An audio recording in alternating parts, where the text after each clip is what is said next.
Hello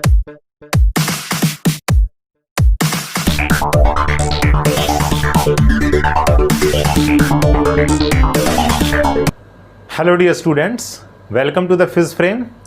आज हम IIT JAM का नेक्स्ट टॉपिक जिसका नाम है गॉस डाइवर्जेंस थ्योरम, इसे डिस्कस करेंगे। तो आइए चलिए स्टार्ट करते हैं। So today's topic is Gauss divergence theorem. देखिए, Gauss divergence theorem surface integral को वॉल्यूम इंटीग्रल से रिलेट करती है।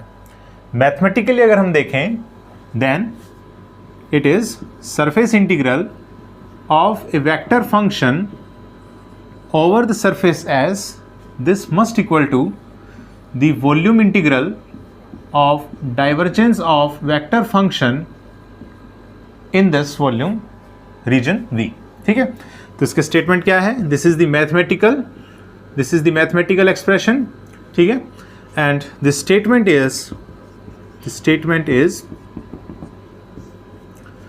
the surface integral of a vector function। ध्यान रखेंगे कि वेक्टर फंक्शन के जो कंपोनेंट्स हैं, ठीक है, वो कंटिन्यूस होने चाहिए और उनके जो फर्स्ट ऑर्डर पार्शियल डेरिवेटिव्स हैं वो भी कंटिन्यूस होने चाहिए, जैसे कि हमने ग्रीन्स थ्योरम और स्टोक्स थ्योरम में देखा था, है ना। जैसे ग्रीन्स थ्योरम में हमने क्या देखा था? F is equal to m i cap plus n j cap, जहाँ पर m और n दो कंटिन्यूस फंक्शंस थे। Also their first order partial derivatives, that means del m by del x, del m by del y, del n by del x and del n by del y, they are also continuous functions. So the surface integral of a vector function f over closed surface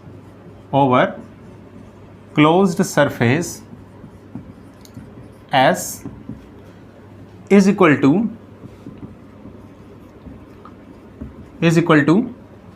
the volume integral of divergence of vector function, the volume integral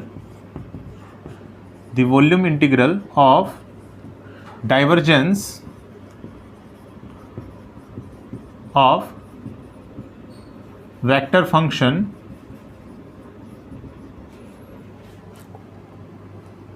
in volume V।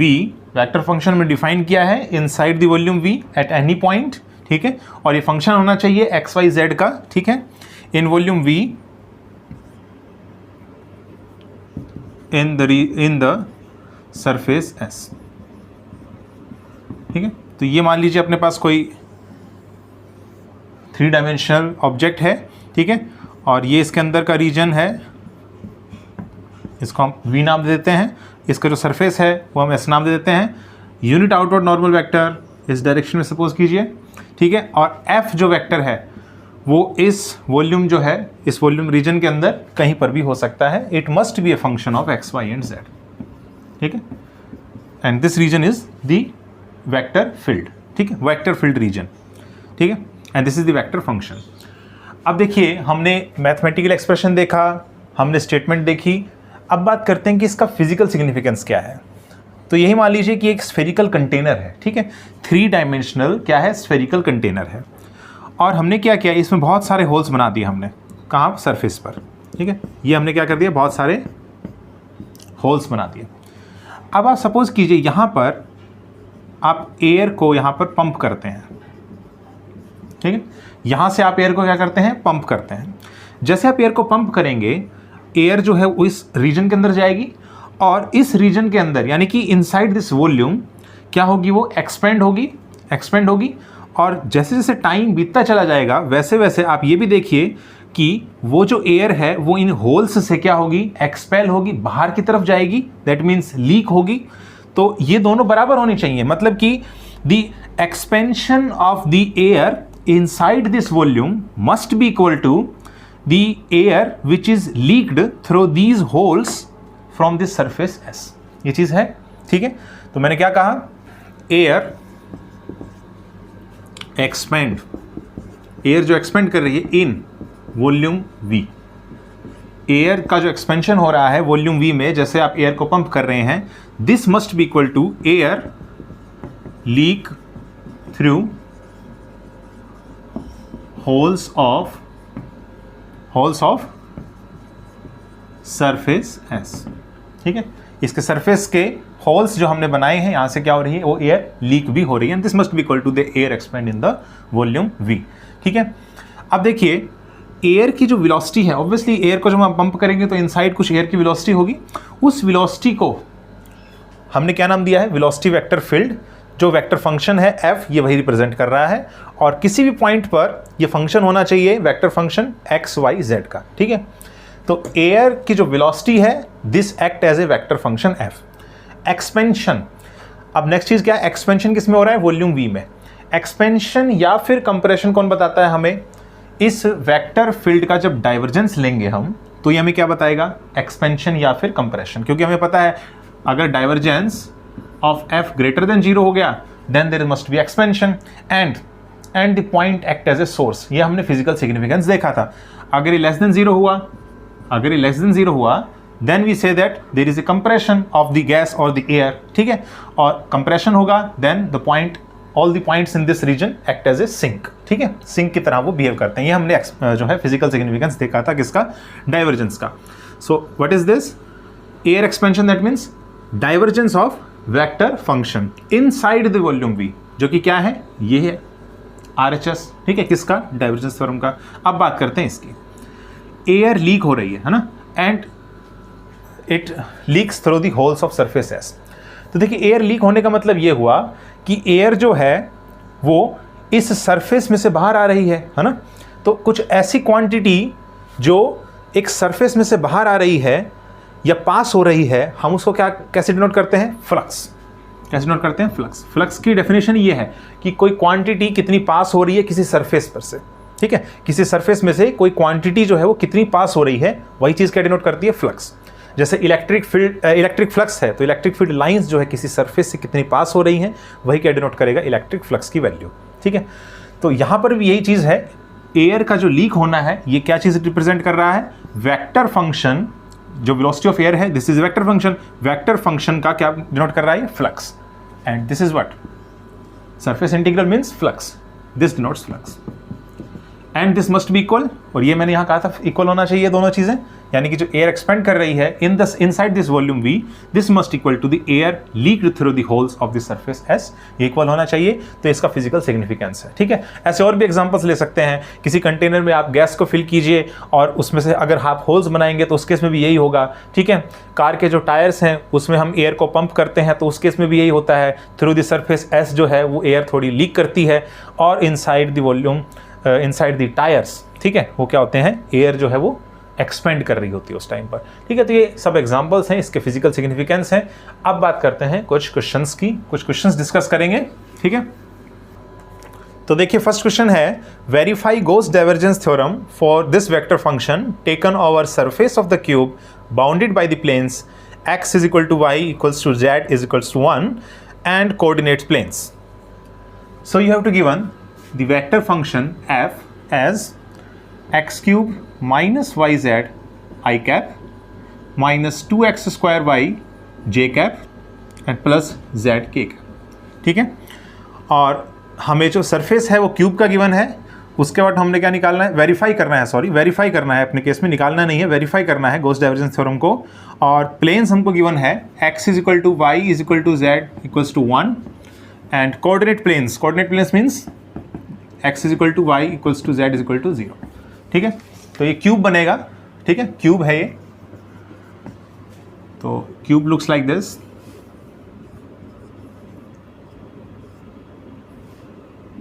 This is the cube. ये 0 0 0 origin है। ठीक है, ये 1 है, ये 1 है और ये 1 है। ये सपोज कीजिए x एक्सिस है, ये y एक्सिस है और ये वाली z एक्सिस है। This is the origin.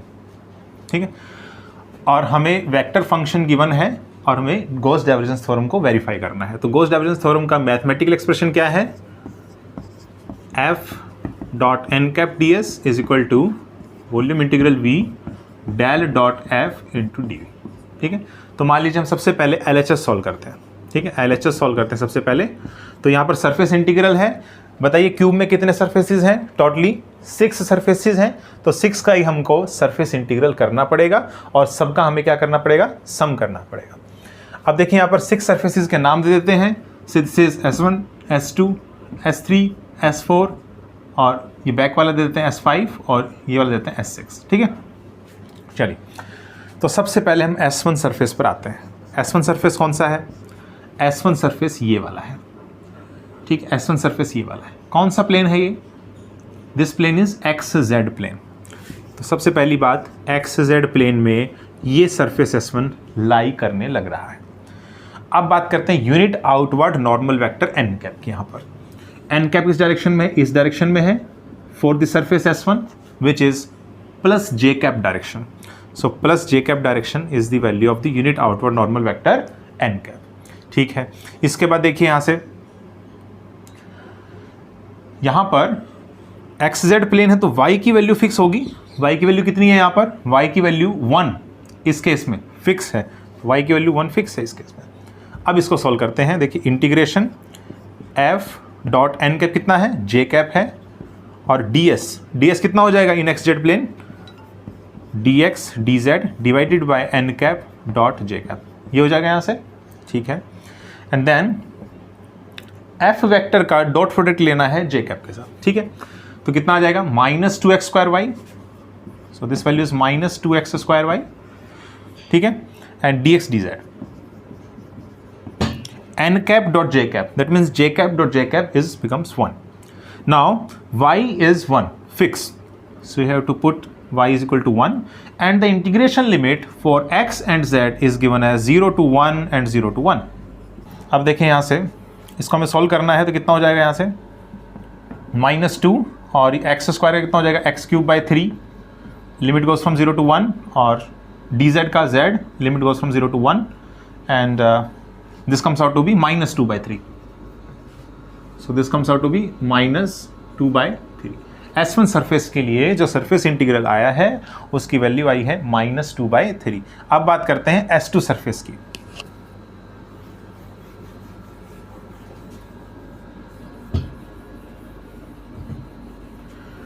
So देखिए S2 सरफेस, S2 सरफेस कौन सा है, ये वाला है। प्लेन देखिए कौन सा है, ये प्लेन है YZ plane, YZ plane. x की वैल्यू फिक्स होगी इस केस में, x की वैल्यू कितनी फिक्स है यहाँ पर, 1 है, सो x की वैल्यू 1 फिक्स है। और देखिए n cap unit outward normal vector इस डायरेक्शन में होगा। ठीक है, ये कौन सी डायरेक्शन है, ये डायरेक्शन है -i cap, -i cap.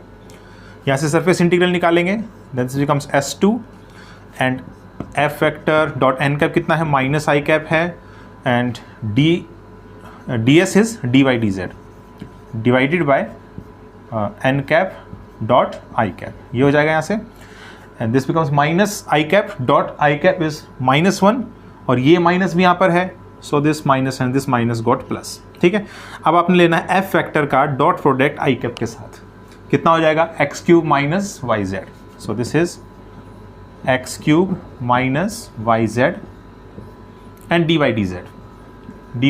dz। x की वैल्यू तो फिक्स है अपने केस में, कितनी है, 1 है, तो इसका 1 का क्यूब करेंगे कितना आ जाएगा, 1 आ जाएगा। ठीक है, and limit for y and z is 0 to 1, 0 to 1। Separate करके इसको सॉल्व करेंगे, देखिए 1 इंटू dy/dz कितना हो जाएगा, y 0 से 1 z 0 से 1 माइनस y²/2 0 से 1 और z²/2 0 से 1। Now this comes out to be 1 - 1/4 और you say that 3/4। So 3/4 is the value of surface integral for the surface S2. अब बात करते हैं S3 सरफेस की।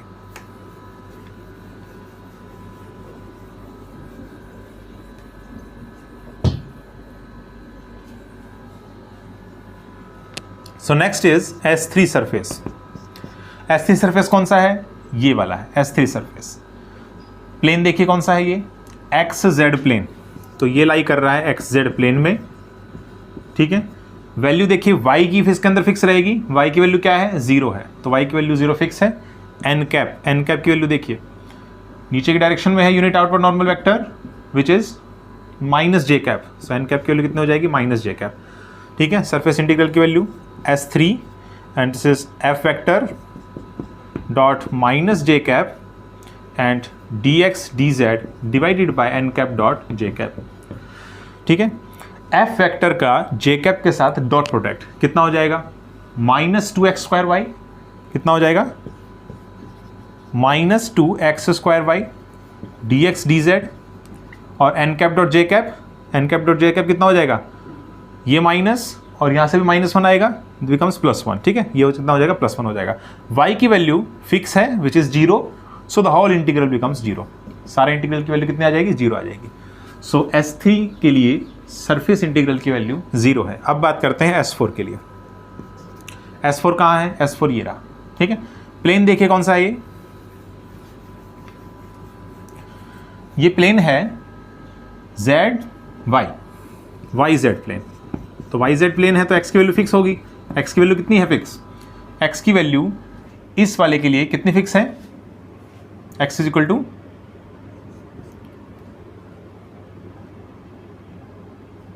0, सॉरी x की वैल्यू 0 है ना, x की वैल्यू यहाँ पर देखें तो x की वैल्यू इस वाले प्लेन के लिए कितनी है, 0 है। ठीक है, x की वैल्यू 0 है एंड n कैप ठीक इस डायरेक्शन होगा, इस डायरेक्शन में। सो n कैप ये कौन सी डायरेक्शन है, -i कैप। ठीक है, and the surface integral becomes S4 and F vector dot n cap कितना है, -i cap and dy dz divided by n cap dot i cap, और n कैप की value कितनी है, -i कैप है, -i cap. Now F vector का i cap के साथ डॉट प्रोडक्ट कितना हो जाएगा, x³ - yz, x³ - yz and dy dz, क्योंकि यहाँ से -1 आएगा, ये माइनस बिकम्स प्लस। ठीक है, +1। x की वैल्यू कितनी है, 0 है, so this goes out to be 0 and this comes out to be y²/2, limit goes from 0 to 1। ठीक है, 0 to 1 into z²/2, limit goes from 0 to 1। So answer is 1/4। 1/4 is the value of surface integral for the surface S4, 1/4। अब बात करते हैं S5 surface. ठीक है, देखिए S5 surface की जब हम बात करेंगे तो ये कौन से प्लेन में है, दिस इज XY प्लेन है ना, XY प्लेन में है और Z की वैल्यू यहाँ फिक्स होगी। देखिए पीछे वाला है तो इसकी वैल्यू कितनी हो जाएगी, इस वाले के लिए Z की वैल्यू 0 हो जाएगी और n कैप की value unit outward normal vector पीछे की डायरेक्शन में कितना हो जाएगा, वो -k कैप। ठीक है, -k कैप। सो यहाँ से सरफेस इंटीग्रल की वैल्यू कितनी आ जाएगी, S5 and this becomes F vector dot -k cap dx dy divided by n cap dot k cap। ठीक है, F वेक्टर का डॉट प्रोडक्ट लेना है आपने k कैप के साथ, कितना आ जाएगा ये, z ही आएगा यहाँ से और z की वैल्यू कितनी है, 0 है। So whole integral become 0, this become 0, so this become 0। S5 surface के लिए सरफेस इंटीग्रल की वैल्यू कितनी आई है, 0 आई है। And the last one is S6 surface. Axis surface के लिए देखते हैं कितना आता है। S6 सरफेस कौन सा है, ये सामने वाला। ठीक है, ये वाला है S6 सरफेस। तो S6 सरफेस भी XY प्लेन में ही है, XY प्लेन में ही है, पर Z की वैल्यू अब कितनी है, Z की वैल्यू इस केस में कितनी है, 1 है, फिक्स है, Z is equal to 1। And n cap unit outward normal vector किधर है, इस डायरेक्शन में, which is +k cap direction, +k cap direction. This is the unit outward normal vector. ठीक है, now the surface integral becomes S6 F vector dot n cap which is k cap and dx dy divided by n cap dot k cap, यह आ जाएगा यहाँ से। और k cap के साथ आपने क्या लेना है, dot product with the f, कितना हो जाएगा, z आ जाएगा यहाँ से। सो double integration S6 z and dx dy and divided by k cap dot k cap is 1 और z की वैल्यू यहाँ पर कितनी है, 1 फिक्स है। So this becomes integral dx dy। ठीक है, और देखें यहाँ से 0 से 1 एंड 0 से 1। नाउ कितना हो जाएगा यहाँ से, x 0 से 1, y 0 से 1 and upper limit is 1, lower limit is 1, answer is 1।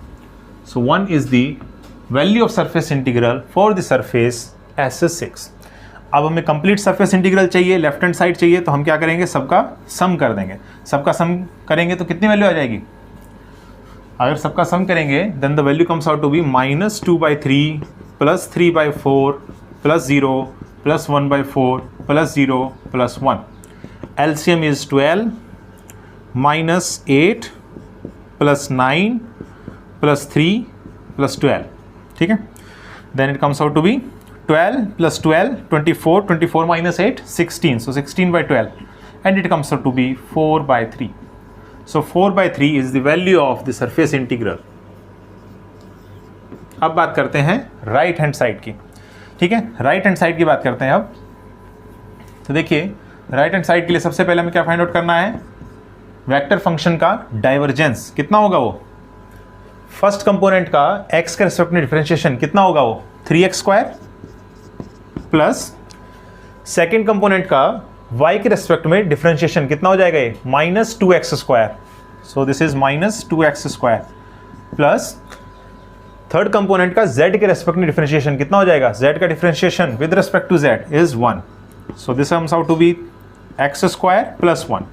So plug it this value hair, this comes out to be x² + 1 और dv क्या है, वॉल्यूम एलिमेंट किसमें, कार्टेशियन कोऑर्डिनेट सिस्टम में कितना होता है वो dx dy dz. And the limit for x y z is 0 से 1, 0 से 1, 0 से 1. सेपरेटली सॉल्व करना पड़ेगा इसको. सबसे पहले x² × dx dy dz का इंटीग्रेशन करेंगे. ट्रिपल इंटीग्रेशन कितना हो जाएगा, x³ / 3 0 से 1, y 0 से 1, z 0 से 1 प्लस फिर उसके बाद dx dy dz ये कितना हो जाएगा, x 0 से 1, y 0 से 1, z 0 से 1. Now this comes out to be 1/3 plus this comes out to be 1. So the value is 4/3. The value is 4/3. So you see here the left hand side and the right hand side of this Gauss divergence theorem expression is the same. Hence we say that the Gauss divergence theorem for this cube is verified. ठीक है, यहाँ से क्या हो गया, Gauss divergence theorem verify हो गया. अब बात करते हैं सेकंड क्वेश्चन के. देखिए सेकंड क्वेश्चन है, evaluate surface integral f.n(ds) over the surface of a sphere x² + y² + z² is equal to 9, where vector field is given as f vector yi cap plus xj cap plus zk cap. So f vector is given as yi cap plus xj cap plus zk cap, and the equation of the sphere is given as x² plus y² plus z² is equal to 9, and you have to find out the value of f.n(ds) surface integral you have to evaluate. अब आपको देखिए 3 dimensional object given है which is a sphere. So better है आप volume integral जो है use कीजिए, क्योंकि वेरीफाई तो करना नहीं है, यहाँ पर इवेल्युएट करना है. तो बेटर आप वॉल्यूम इंटीग्रल सॉल्व कीजिए. That means by right hand side of this Gauss divergence theorem is volume integral v del dot f dv, और ब्रैकेट में क्या लिखेंगे, this comes out to be by Gauss divergence theorem, by Gauss divergence theorem. तो इसे solve करने के बजाय हम क्या सॉल्व करेंगे, दिस वन. तो देखिए डाइवर्जेंस निकालना है एफ वेक्टर का. तो फर्स्ट कंपोनेंट का एक्स रेस्पेक्ट में डिफरेंशिएशन कितना हो जाएगा, 0 प्लस सेकेंड कंपोनेंट का वाई के रेस्पेक्ट में डिफरेंशिएशन कितना हो जाएगा, 0 प्लस थर्ड कंपोनेंट का जेड के रेस्पेक्ट में डिफरेंशिएशन 1. ठीक है, सो इसकी वैल्यू कितनी आ गई, 1. So the value is comes out to be volume integral v 1.dv. और ये क्या चीज़ है, ये है स्फेयर का कितना वॉल्यूम होगा. ठीक है, स्फेयर की इक्वेशन गिवन है. सो कितना वॉल्यूम होगा, 4/3 पाई आर क्यूब. रेडियस कितना है क्यूब का, इसको कंपेयर कीजिए इस इक्वेशन से. आर की वैल्यू कितनी हो जाएगी, 3 हो जाएगी ना. आर की वैल्यू कितनी हो जाएगी, 3. रेडियस कितनी है, 3. ऑरिजिन कहाँ है, 0 0 0 पर. सो 3 का whole cube. So 4/3 pi into 27 and it comes out to be 36 pi. 36 pi is the answer of this surface integral. ठीक है, अभी सपोज कीजिए मान लीजिए यहाँ z² होता, तो z² अगर है तो इस डाइवर्जेंस की वैल्यू कितनी हो जाएगी, 2z.